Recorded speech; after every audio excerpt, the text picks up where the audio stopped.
Сәлем баршаңызға. Бүгін базардағы кәрістің сәбіз салатын дайындайтын боламыз. Менімен бірге болыңыздар, видеоның соңына дейін қараңыздар.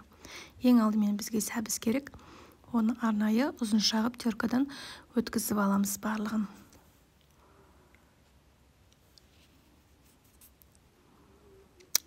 Барлығын өткізіп болып, үстіне бір қасық тұз, шекерімізді салып, уксус, 2 қасықтай уксус салып, жақсылап араластырып, бетін жауып қойып қоямыз.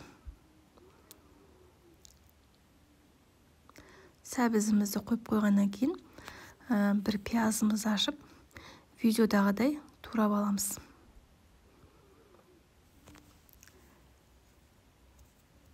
Қызып тұрған табамызға майымызды құйып, пиязымызды жақсылап қызартып қуырып аламыз.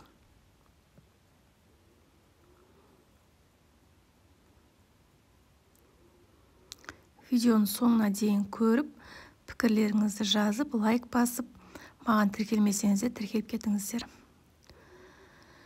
Одан кейін біздің сарымсағымызды майда үткіштен өткізіп аламыз. Одан кейін дәмдеуіштерімізді сала бастаймыз.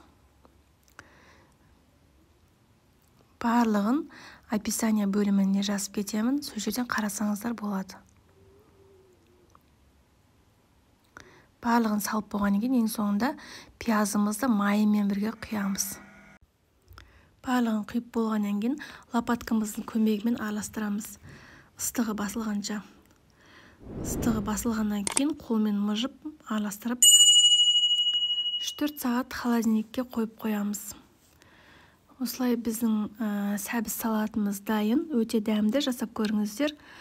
3-4 сағат холодильникке қойып алғаннан кейін ұсына берсеңіздер болады. Менімен болғандарыңызға рахмет. Баршаңызға ас болсын.